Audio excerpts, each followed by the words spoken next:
Graça e paz, feliz sábado. Que Deus abençoe ricamente a todos vocês que estão aqui nessa igreja e você que está em casa acompanhando através do nosso canal Falando de Cristo na Estrada no YouTube e na fanpage da Rádio Web Falando de Cristo na Estrada no Facebook. Graça e paz. Sinta um abraço dessa igreja. Essa igreja está aqui pertinho do Xurek. O pessoal conhece o bairro aqui como o bairro do Xurek, tá? Se você quiser vir, seja bem-vindo. Quero reforçar um convite para você que aos domingos, às 19h30, nós temos o nosso culto aqui. Na quarta-feira, também 19h30. E ao sábado, começa 15 para as 9 horas da manhã. Aqui é a Igreja Adventista do Sétimo Dia, Boa Vista. Em nome de todos aqui, um abraço para você que está em casa. Que Deus abençoe ricamente. Eu sou Vanderlei Francisco, do canal Falando de Cristo na Estrada. O pessoal acostuma, né? Sempre comigo minha esposa, a Dona Vilma. Trago um abraço dela para todos vocês, para os nossos seguidores. Mas a Dona Vilma está passeando, está lá em Toledo, lá no Paraná. Vê os filhos, nossa netinha. Mas em minhas mãos, a velha companheira, Bíblia Sagrada. Lâmpada para meus pés, luz para o meu caminho, é a Santa Palavra de Deus. Quem está feliz, diga amém. Amém. Aí, igreja forte, igreja de Cristo. Pega a sua Bíblia e vamos orar. Porque o tema de hoje é um tema do profeta Miqueias. Já sabe que é um tema duro, né? Miqueias, ele vai profetizar durante 3 reis ali. Aparentemente, o país estava prosperando, mas o país estava afundado em corrupção generalizada em todos os setores da sociedade, até a igreja. Até a família foi atingida. E quando ele está fechando ali a sua carta, a sua profecia, ele vai nos dar uma lição que parece que é para os dias de hoje. Então, o que eu falar aqui, eu não quero que você aqui da igreja, nem que você que está acompanhando ao nosso canal, ligue com o que está acontecendo no Brasil, no mundo, no dia de hoje. Apenas reflita sobre aquilo que o profeta escreveu, a solução por ele apresentada. Tá? Então, se você vê aí alguma coincidência com o candidato A, B, C ou D, é apenas uma coincidência. Nós não temos o intuito aqui de usar o púlpito para política, ok?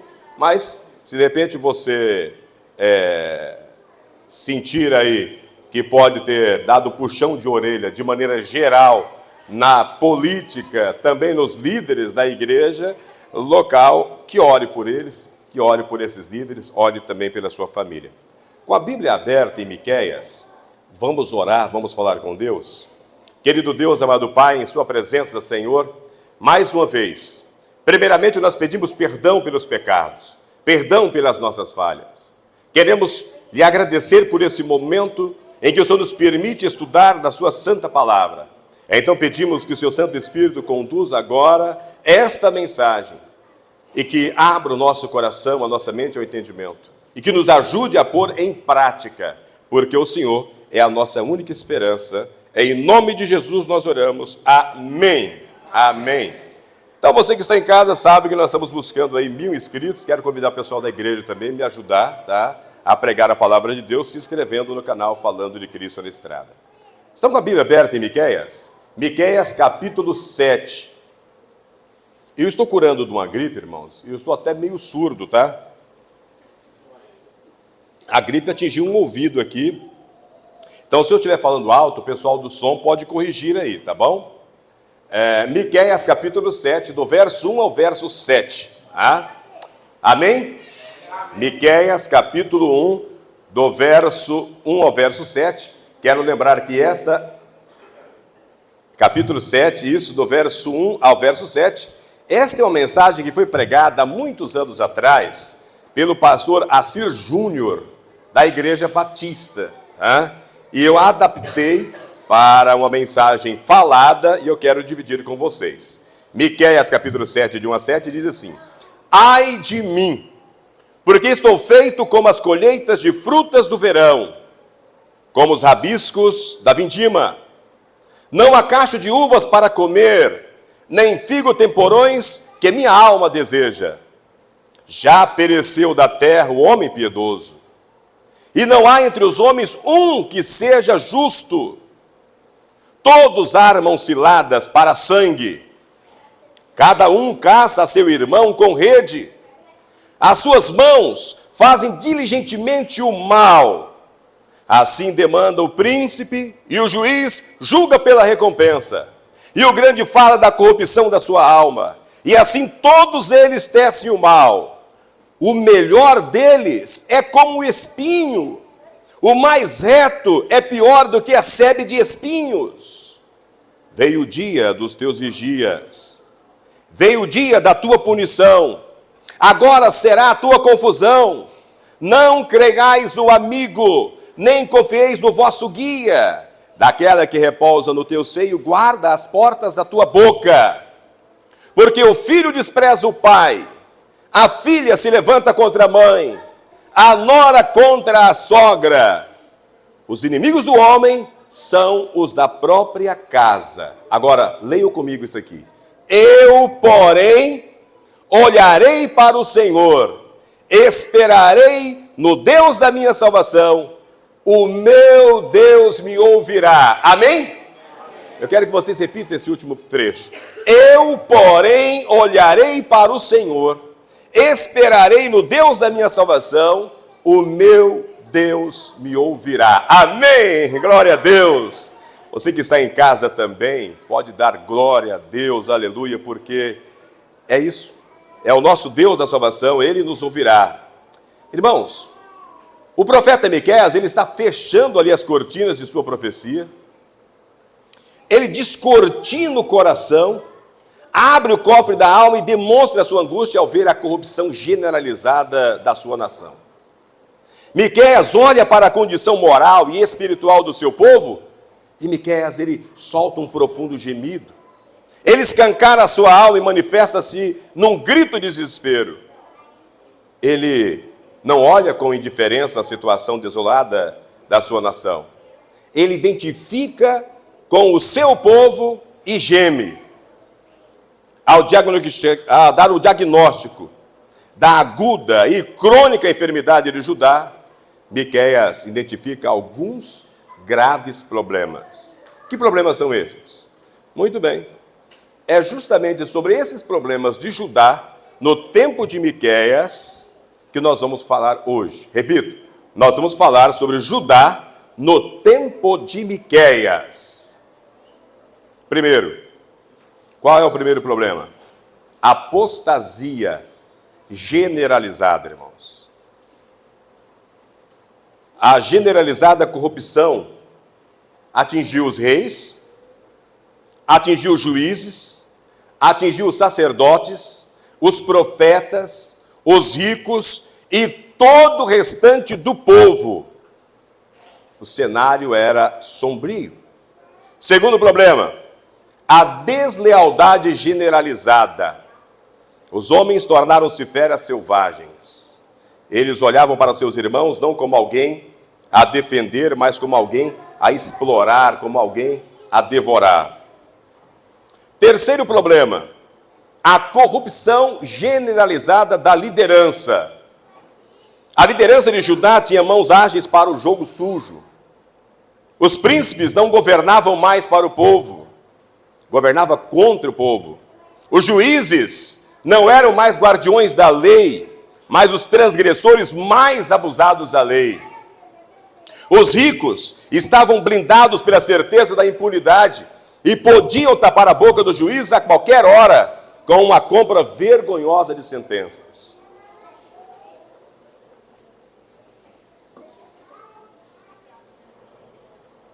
Quarto problema, a degradação generalizada da liderança. Miqueias chega a dizer que o melhor deles era como um espinheiro. Ele não via mais esperança na liderança política, judiciária e religiosa da sua nação. Olha que problema. Quinto problema, o colapso generalizado das relações humanas. Os laços mais fortes estavam completamente destruídos. Os relacionamentos foram sacrificados por causa da ganância. O amor ao dinheiro sobrepujou o amor às pessoas.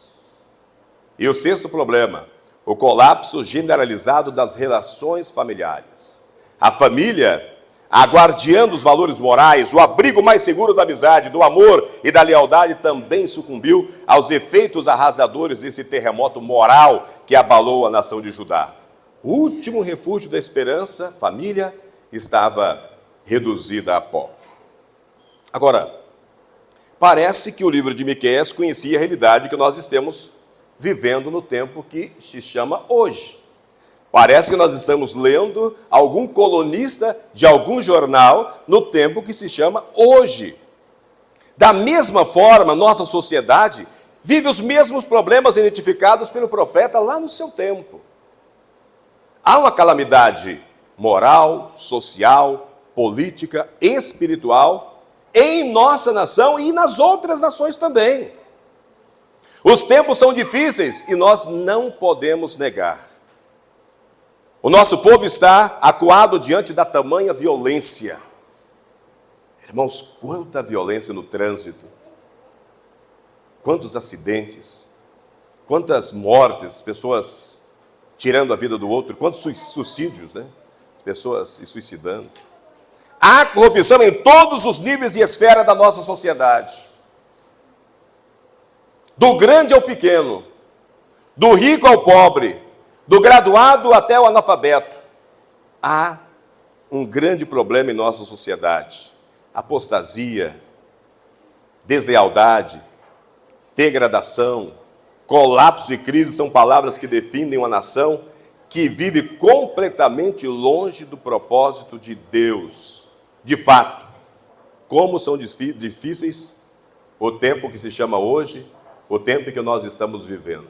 Talvez eu esteja falando para alguns amigos que estejam em outro país, onde aparentemente as coisas estão melhores. Mas quando apurado, você vê a degradação humana, a rejeição a Deus e a sua vontade, a sua lei.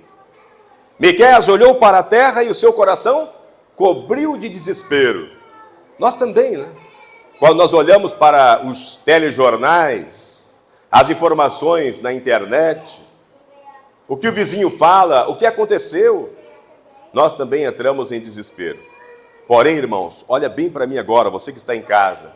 Porém, Miqueias, ele olhou para o céu e a sua alma se encheu de esperança. Olhar para o céu, ele está olhando para Deus. E a sua alma se enche de esperança.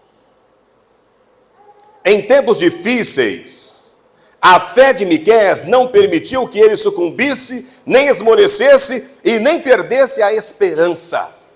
Eu quero falar para você que talvez esteja nesse tempo, para você que está em casa, que está passando, está vendo o tempo como nós estamos vendo, sabendo que estamos vivendo essa tempestade, esse tempo difícil. Se você olhar para o céu, se você olhar e se apegar em Deus, você não vai sucumbir a isso.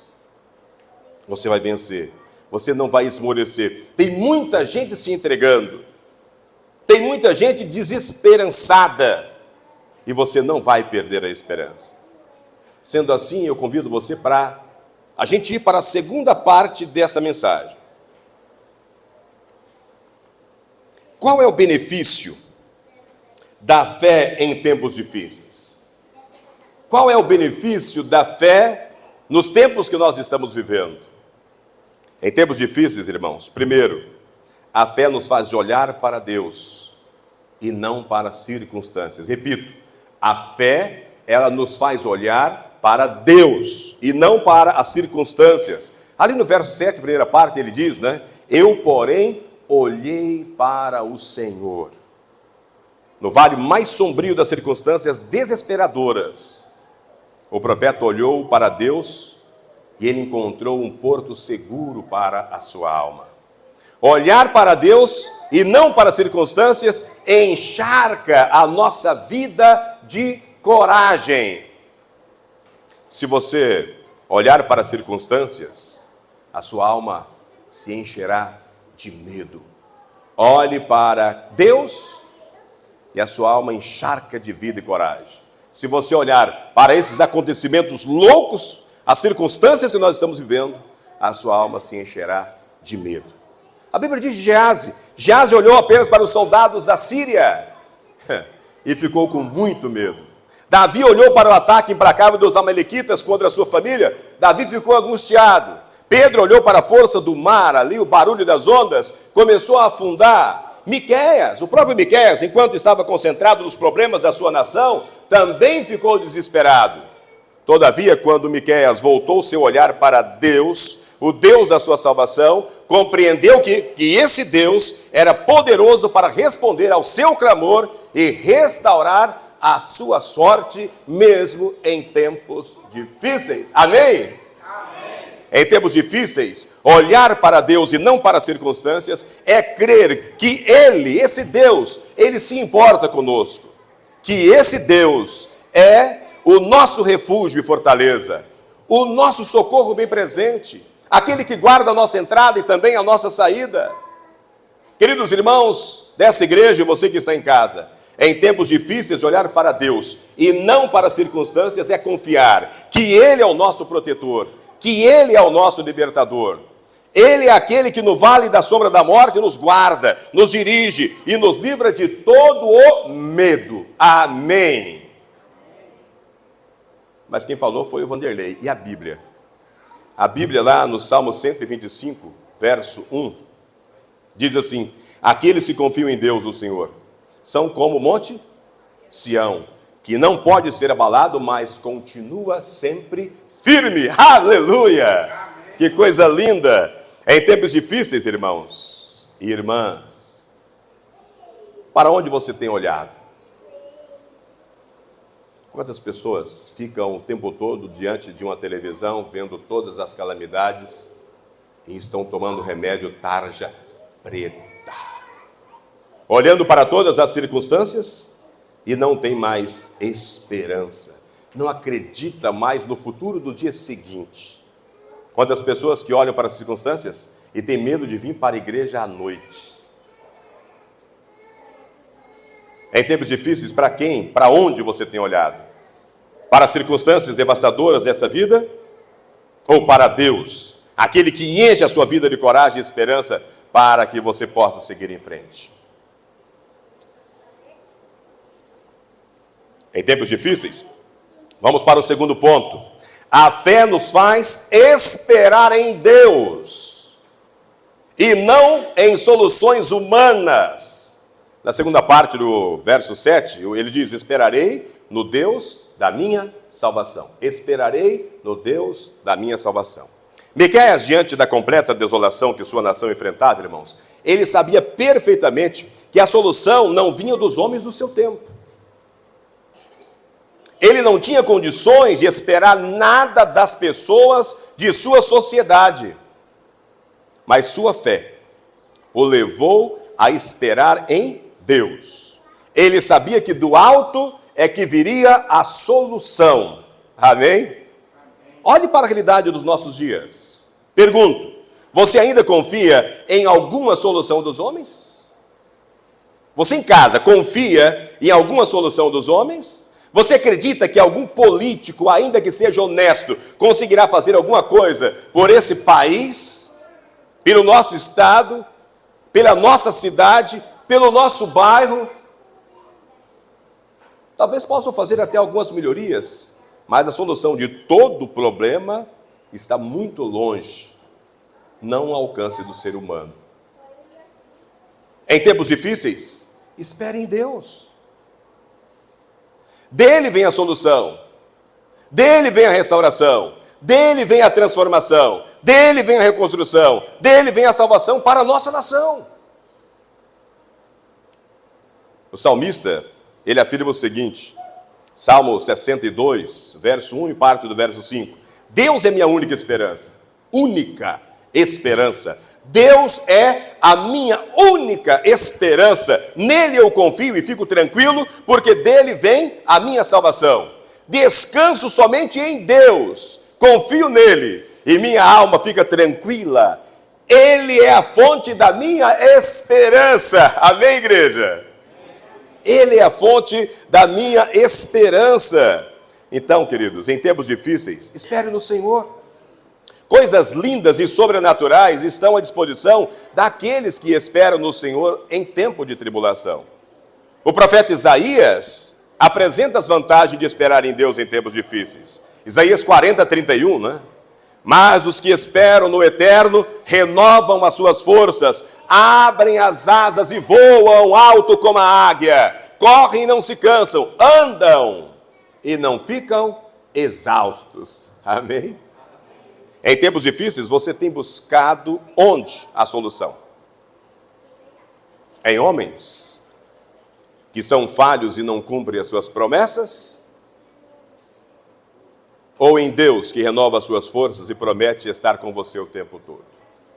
Parece uma pergunta tola, mas muitos estão escolhendo esperar em homens, estão derramando a sua esperança em homens. Terceiro ponto, em tempos difíceis, a fé nos dá a certeza de que Deus ouvirá o nosso clamor. A última parte do verso 7, ele falou, meu Deus me ouvirá.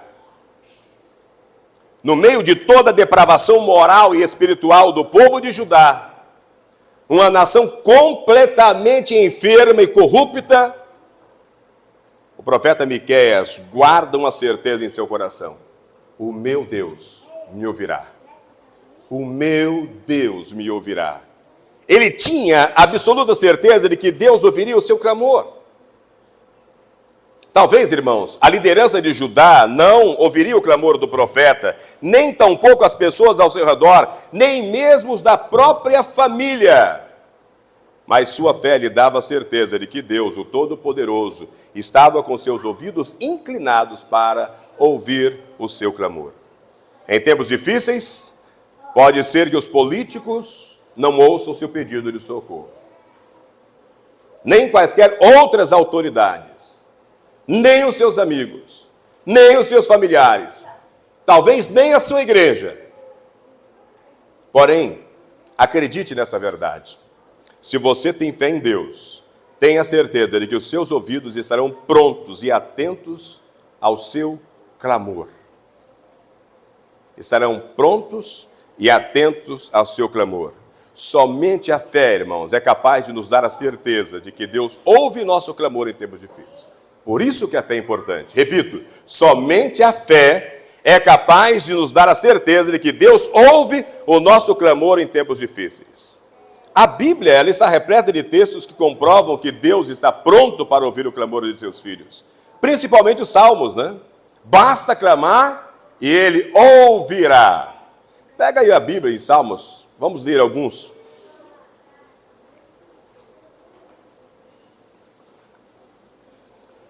Salmo 34, 15.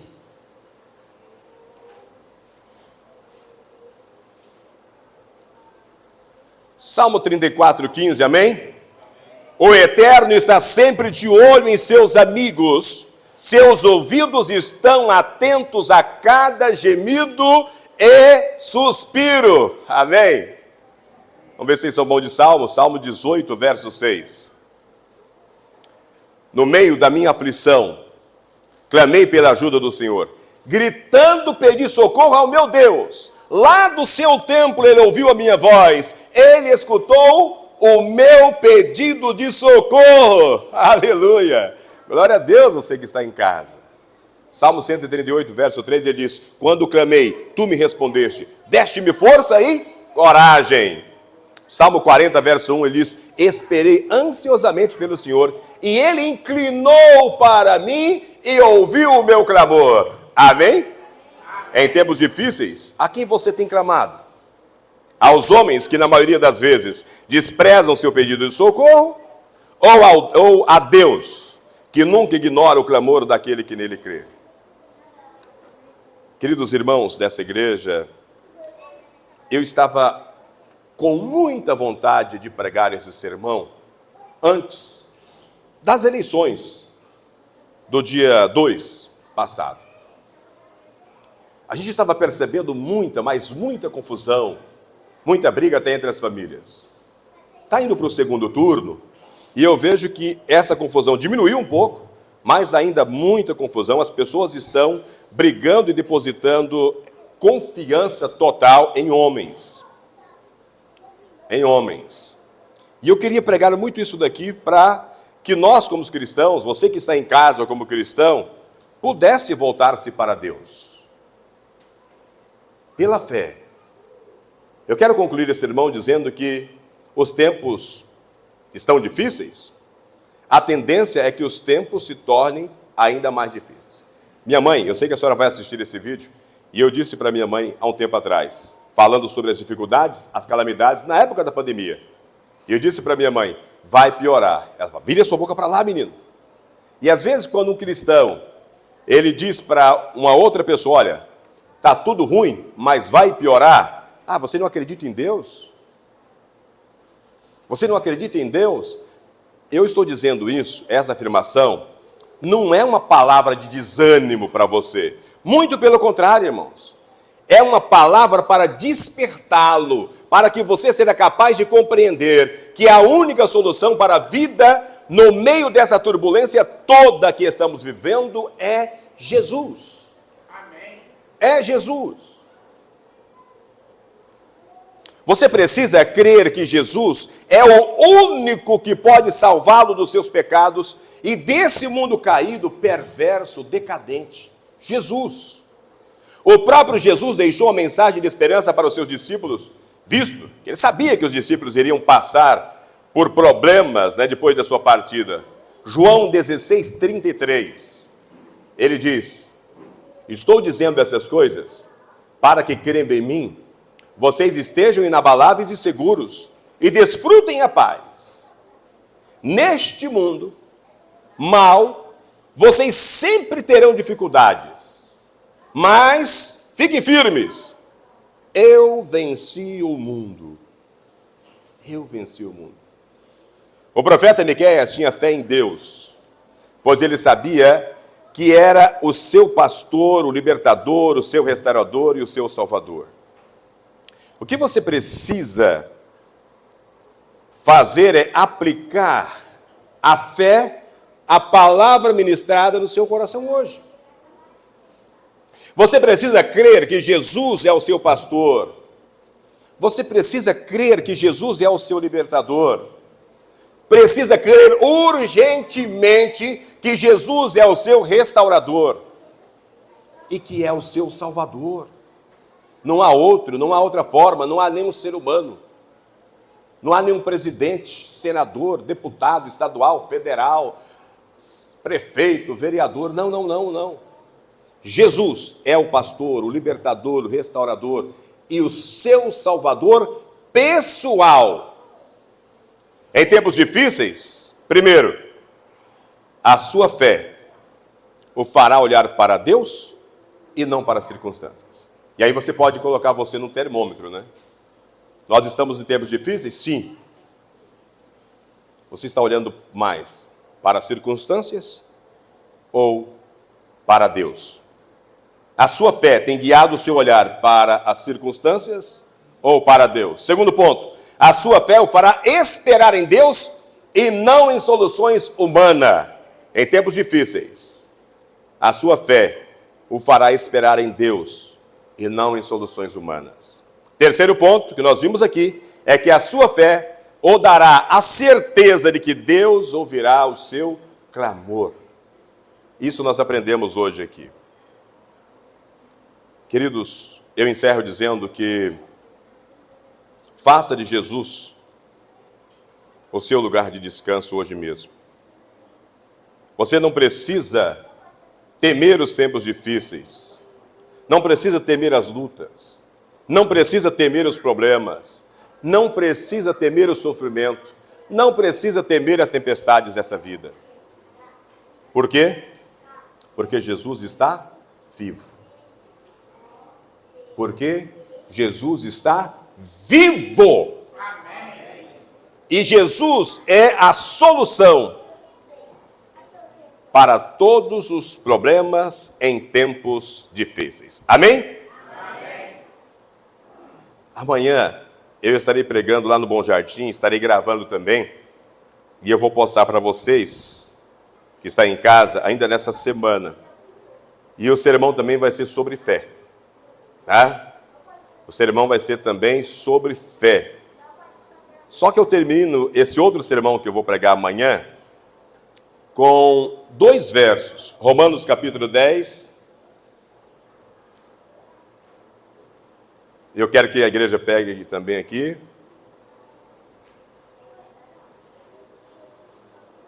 Romanos 10, 17. Eu falei muito sobre fé hoje aqui. Romanos 10, 17 diz: de sorte que a fé é pelo ouvir, e ouvir a palavra de Deus. Você que está em casa, meu irmão e minha irmã, você aqui da igreja, olhe bem para mim agora, e eu quero que você grava essas 2 passagens. De sorte que a fé vem pelo ouvir, e ouvir a palavra de Deus. Então, quanto tempo você tem passado, você que está em casa, quanto tempo você tem passado diante dos telejornais, da internet, vendo as circunstâncias da vida, ficando horrorizado com todos os problemas que estão acontecendo, que são verdadeiros, eu sei. Eu também assisto noticiários. E quanto tempo você tem exercitado a sua fé, praticado a sua fé, ouvindo a palavra de Deus, estudando a palavra de Deus, conversando com Deus através da sua oração? Põe na balança, meu irmão. Põe na balança, minha irmã. Porque a fé vem pelo ouvir. E ouvir a palavra de Deus. Ok? E eu encerro com Hebreus capítulo 10, verso 25. Porque talvez você ache que não precisa mais de vir à igreja, a comunidade, o corpo de Cristo, para ouvir a palavra de Deus. Paulo escreve em Hebreus 10, 25 assim, ó: não deixemos de reunir-nos como igreja, segundo os costumes de alguns, mas fazemos o que, igreja? Mas procuremos encorajar-nos uns aos outros, ainda mais quando vocês veem que se aproxima o dia, o final. Nós estamos vendo que o fim se aproxima. E nós temos negligenciado essa passagem bíblica. Não deixemos de reunir-nos como igreja. Nós temos cultos aos domingos, 19h30, quarta-feira, 19h30, escola sabatina, sábado, 9 da manhã, e logo na sequência o culto divino. Não deixe de se reunir como igreja. Por quê? Porque a fé é pelo ouvir, e ouvir a palavra de Deus. Amém? Amém. Que Deus abençoe ricamente a você e toda a sua família. Eu me encerro com você que está em casa, trazendo um abraço novamente da Igreja Adventista do Sétimo Dia, Boa Vista. Sinta-se abraçado. Nós estaremos orando por vocês. Ore por nós também. Que Deus abençoe a todos vocês. Amém? Amém. E aqui